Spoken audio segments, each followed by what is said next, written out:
Chris has had a illustrious career at many startups and very successful startups.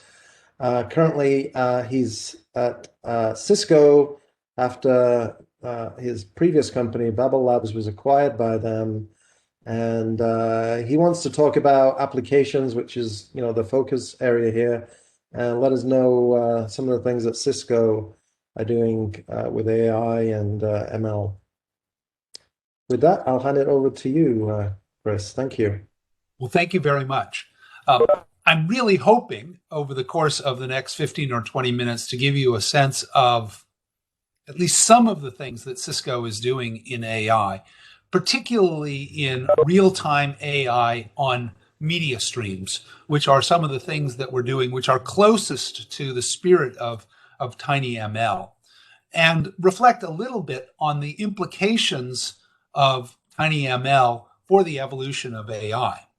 As we get into the discussion period afterwards, we can talk about Cisco, but I'm also happy to talk about entrepreneurship and some of the trade-offs and experiences I've had along the way that has shaped my view of what's going on or should be going on in machine learning, and what's going on with startups and the strengths and weaknesses of startups versus big companies.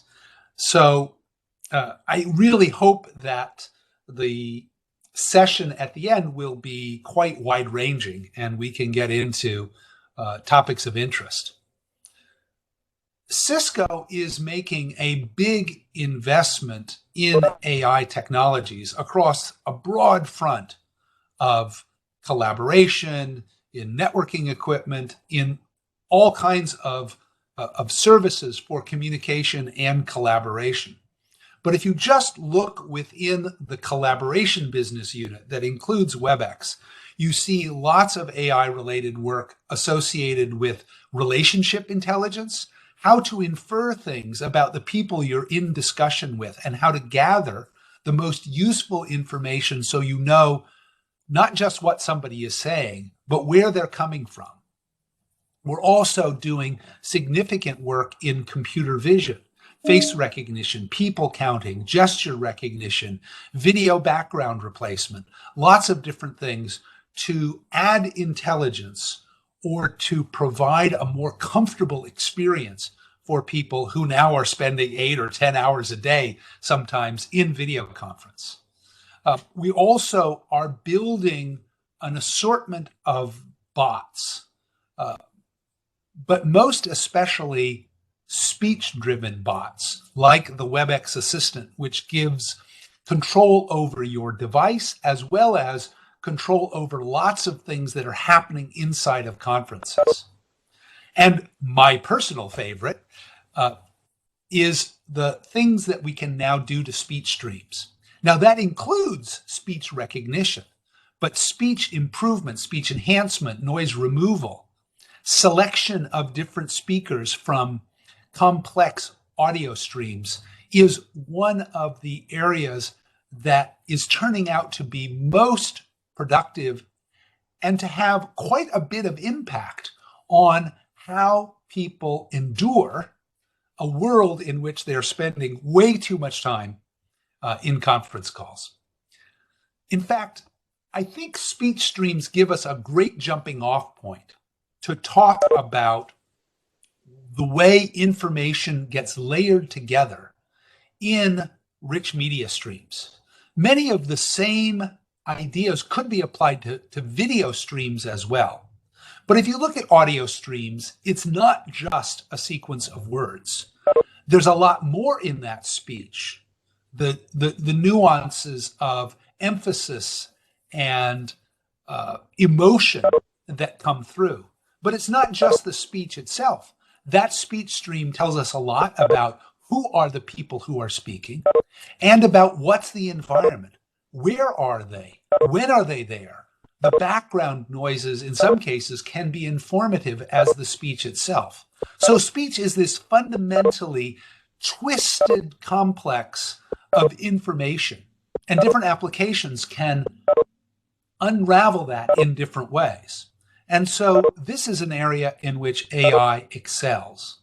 And in fact, the ideas of tinyML are particularly important because speech streams are also subject to intense demands for privacy, which tends to imply real benefits in doing it at the edge, and for latency, because being able to process the audio where it's happening gives us the ability to respond much more quickly.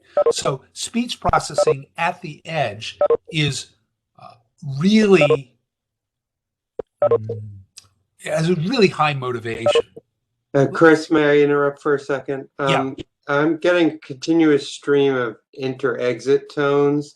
Steve, could you turn that off on your preferences? I'm sorry, it should have been preset for this meeting, but it looks like it didn't get set. And even though the participant count is staying steady, it's just going nuts on my computer. So, all right, where do I turn that off, Ira? Yeah. Where do I turn that off? Preferences, alerts, participant joins the meeting, participant leaves the meeting. On your top menu, you're on the Mac, right? So WebEx meeting preferences on the alerts tab. All right, so, oh, it is turned off. Okay, mine is grayed out. So you're hosting and it's weird. It's just going on and off and the participant count is staying steady. So it's weird. Okay, so sorry to interrupt, Chris. I was trying to fix that. Yeah, hopefully we'll survive it. For the Babel Labs team in Cisco, we've really taken this multifaceted approach of developing new structures of neural networks that are particularly suited to our tasks with some pretty unique loss functions in order to get exactly the sound we want in speech enhancement or exactly the accuracy trade-offs we want in recognition. And then we built up this massive corpus of speech data, music data, noise data, and about 100,000 room acoustic models that allow us to create the training sets. So clean and noisy speech pairs, which are used as stimulus. And then we let the development team loose, both with our in-house GPU farm and with AWS, so that we're allocating some hundreds of teraflops per engineer of compute in the training. And then we take those trained models and we've built a set of automated tools to allow us to map down very efficiently to a wide range of different kinds of targets. And I'll talk a little bit more about that as we go. But hearing is believing in something like speech enhancement. The visceral impact when you have very difficult environments and still can take out virtually all of the noise and leave behind virtually all of the speech is important. So here's a quick series of examples without and then with speech enhancement. Now I'm playing this actually through my computer, so we'll see if this comes through properly. Whoops, it's not. Where'd it go?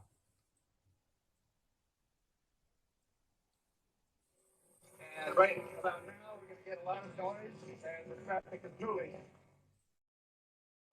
And right about now, we're going to get a lot of noise and the traffic is moving. Wind is really light today. It's about 20 from the west, but it's going to go into the southwest in the next, I don't know, 12 hours or so. And wind is really light today. It's just about 20 from the west, but it's going to go into the southwest in the next, I don't know, 12 hours or so. I'm in Beijing, China. Rowan, and I'm in Beijing, China. 大家好，我叫 Cisco， 现在我在美国的曼哈顿的 Columbus Circle 这里。大家好，我叫 Cisco， 现在我在美国的曼哈顿的 Columbus Circle 这里。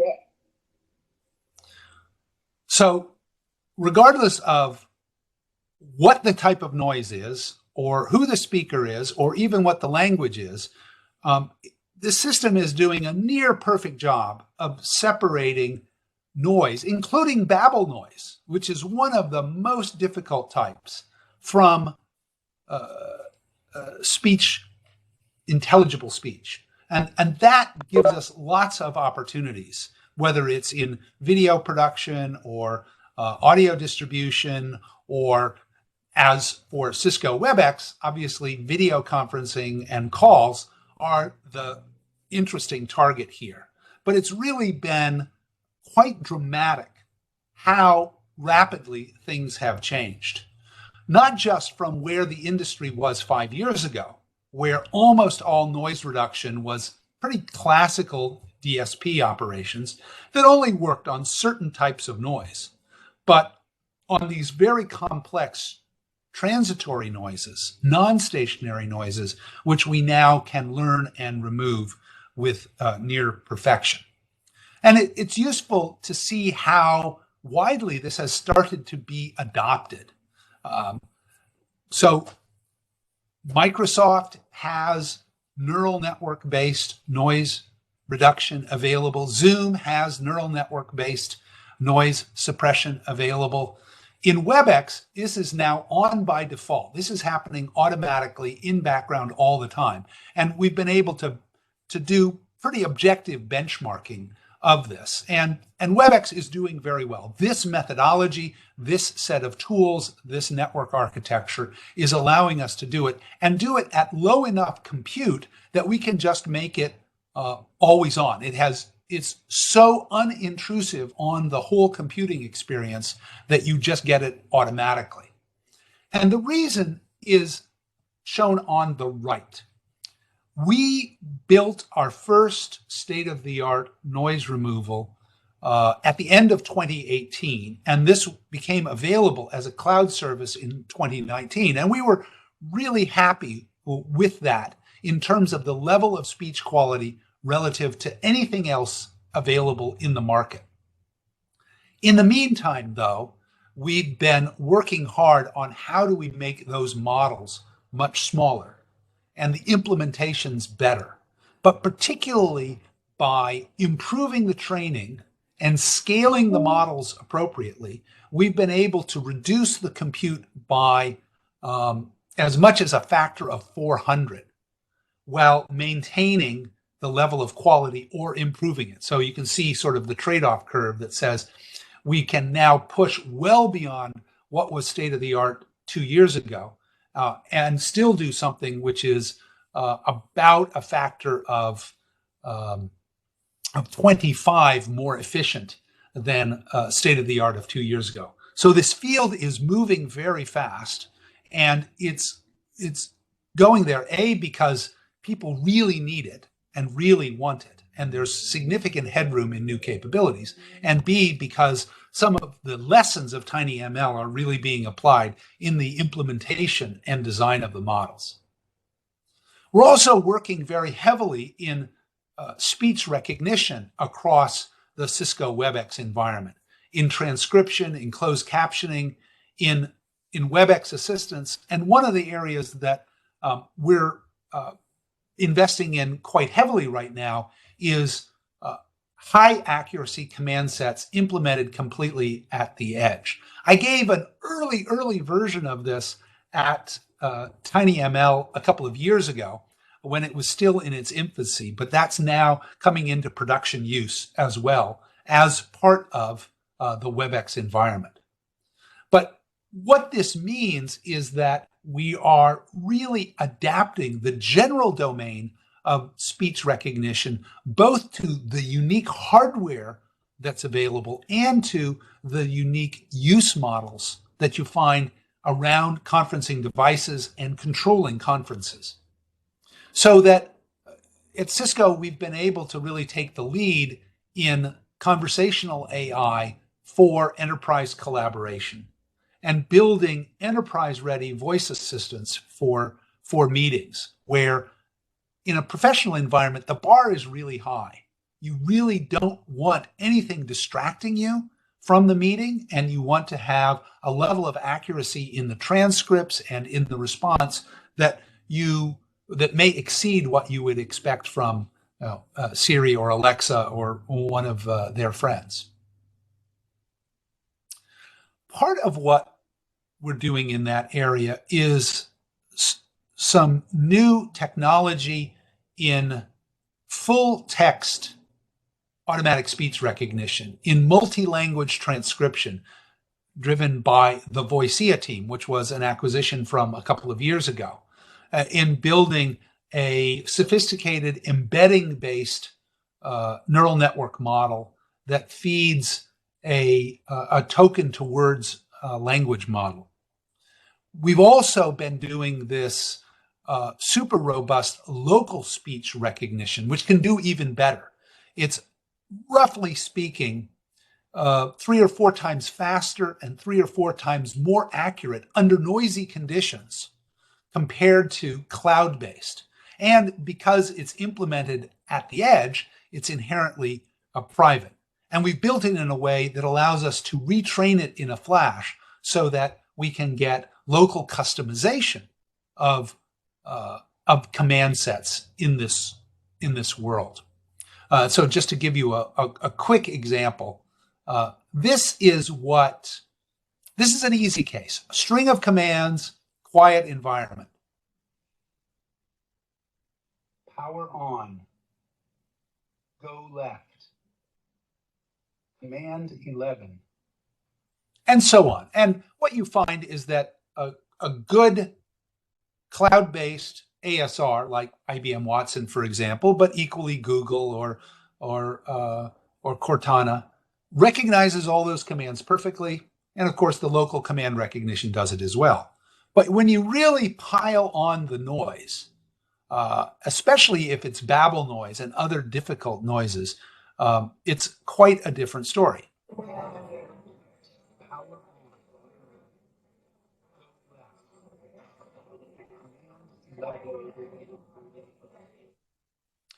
As a human, especially as an English speaker, you've gotten a lot of practice understanding how to pull out speech from that level of noise. But by and large, you have more context than the ASR system does and can differentiate noise from speech in a more sophisticated way. So for that stream, whoops. Command 7. Go. Whoa. Something triggered itself. In that circumstance, IBM Watson gets nothing. And the noise immune command recognition really gets it pretty well. So that's another example of using this kind of model, informed by tinyML principles, to really drive some very practical use cases. But we're also using AI for higher levels of personalization to gather, extract, organize, and present all the useful information about who are the people in the meeting. Who are the ones that you already know? What's the public information that's available for them? What may be in the private company directory about them?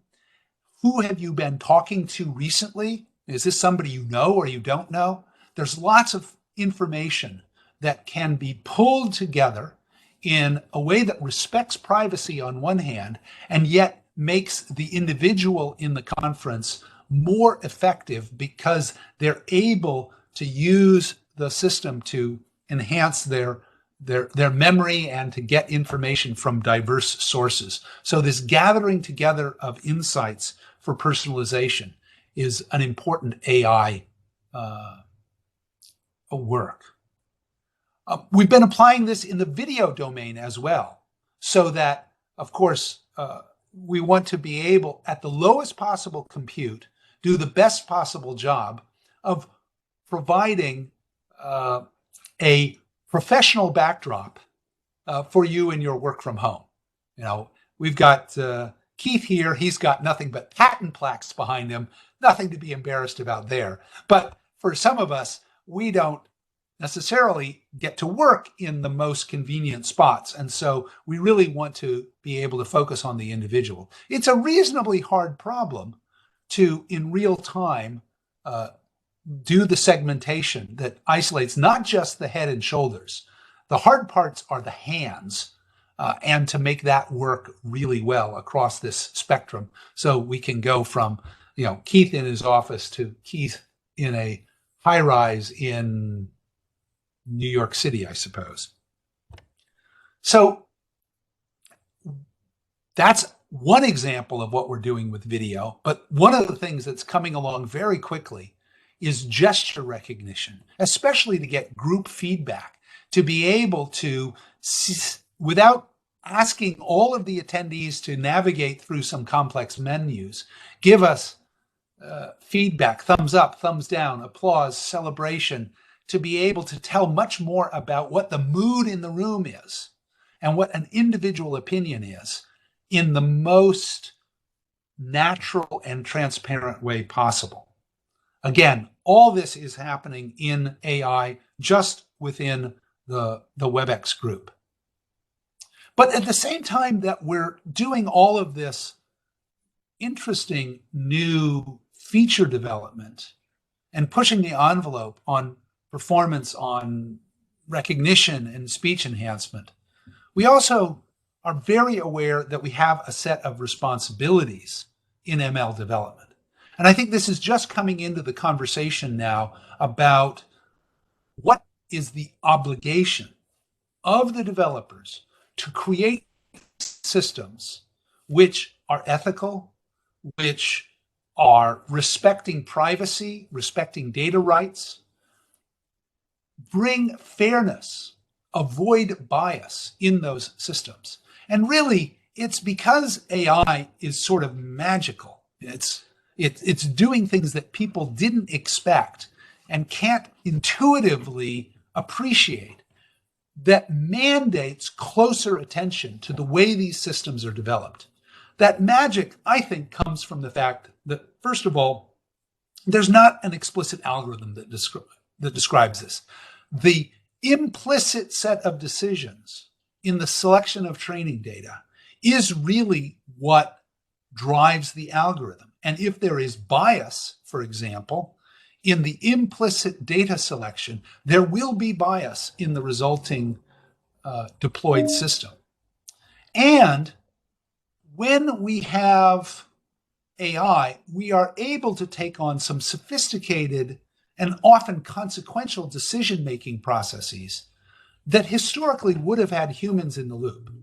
And I'm not saying at all that humans are unbiased or inherently fair, but at least they represent a sanity check on what is going on in that decision-making process, and has a degree of transparency or a degree of explainability that we don't necessarily get today in AI development.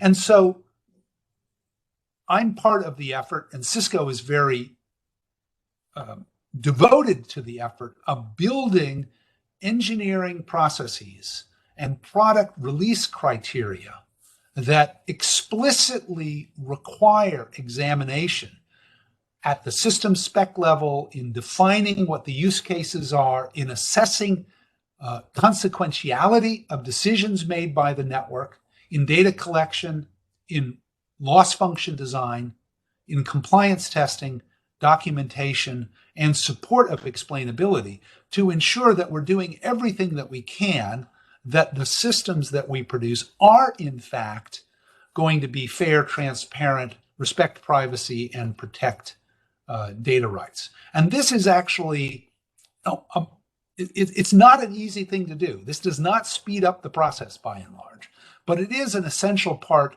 as we put AI into more and more mission critical situations. And I think that all organizations are going to have to turn to this way. And in fact, I would not be surprised if we see GDPR-like requirements placed on organizations to prove the fairness, to comply with standards of non-bias in these systems. And that will add, I think, a whole new layer of issues that we have to consider as we're training and testing, developing, deploying and supporting AI systems in the field. So with that, I hope we can turn to discussion.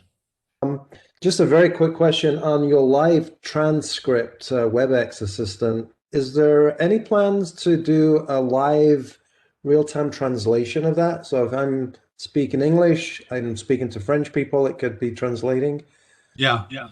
In fact, Cisco WebEx has announced that capability, and we are supporting it so that you can get the closed captioning in your choice of language. And not every language, but a range of languages. And I think that we've announced that we're moving to some significant 2-digit number of different languages supported in the live closed captioning.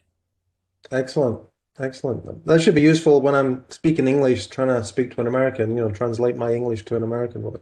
Yeah. All right. Back to serious questions.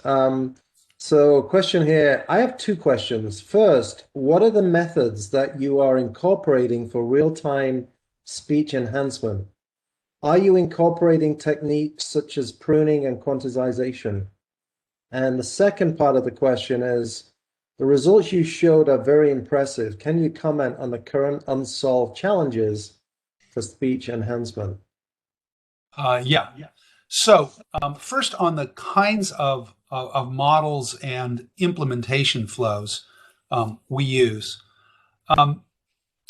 First, I would note speech enhancement is not a classifier problem. Most of the problems we look at in tinyML are classification problems. And almost by definition, you're ultimately getting down to a binary answer. Is it this class or that class?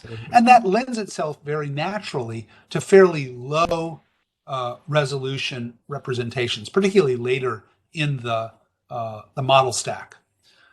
We're producing audio on the other end, and so we're very sensitive to resolution questions. We have had some success in moving them down to 8-bit models, but by and large, when you look at the most common platforms that we're running on, ARM CPUs, x86s, GPUs, they often are fastest in terms of their parallel SIMD execution units in, for some of them, 32-bit float, for some of them 16-bit fixed point, for some of them 16-bit float. And so most of our deployments are actually at 16 and 32 bits, rather than going to very aggressive quantization, partly because that's what's fastest on those machines, partly because speech enhancement, because it's generating audio again, is more sensitive to resolution. You can hear the quantization if you do it wrong. Interesting. Now, the second question of what's the list of unsolved problems? The list of unsolved problems is much, much longer than the list of solved problems. We're certainly working on a number of them. We've developed new deep learning-based beamforming methods that allow us to do a better job of isolating particular speakers and nulling out noises when you have more than one microphone, which is becoming increasingly common in some kinds of devices. Your laptop has 2 to 4 microphones, which are really underutilized by today's beamforming. We're doing a lot right now in isolating speakers in different situations just from a single microphone audio stream.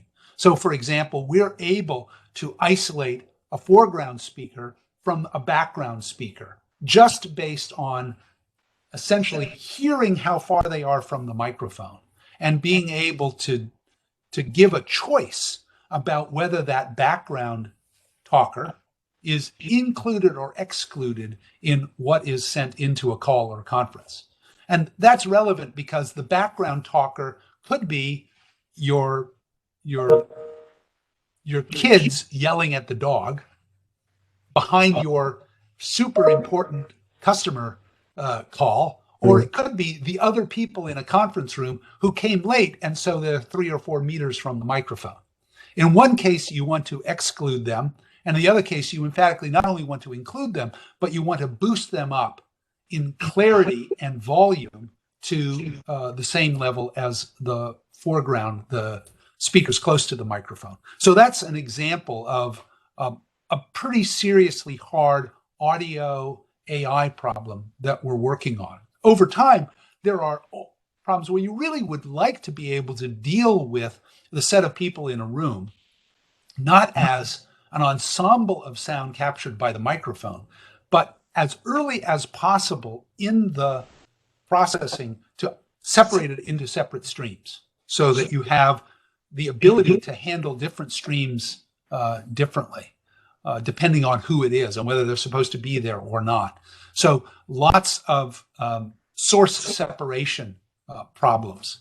We're also working on a number of new problems in speech recognition, in text-to-speech, and in speaker identification.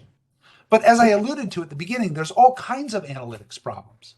In some cases, you'd like to be able to take these audio streams, for example, from massive arrays of microphones outdoors and eliminate all the speech, because it's illegal to record speech without authorization in most jurisdictions in the world. And so people are really limited in what they can do with microphones today because they contain speech.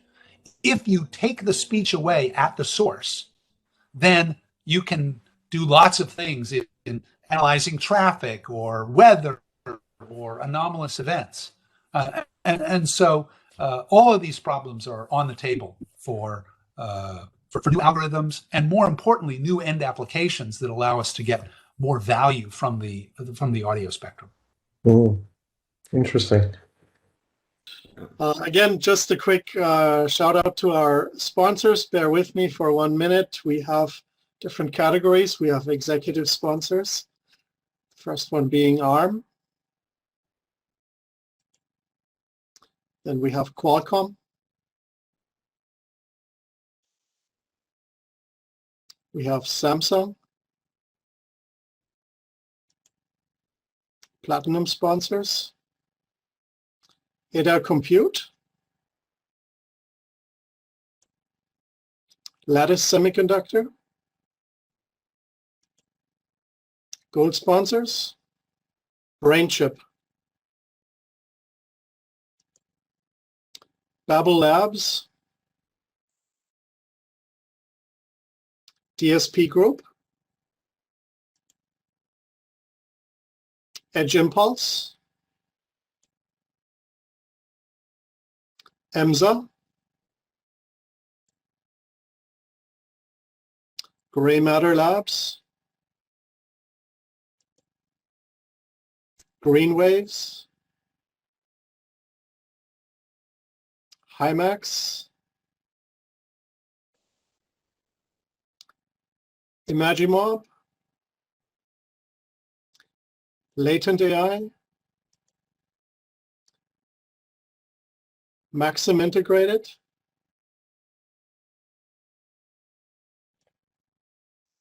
Quixo. Reality AI. SensiML. Silicon Labs.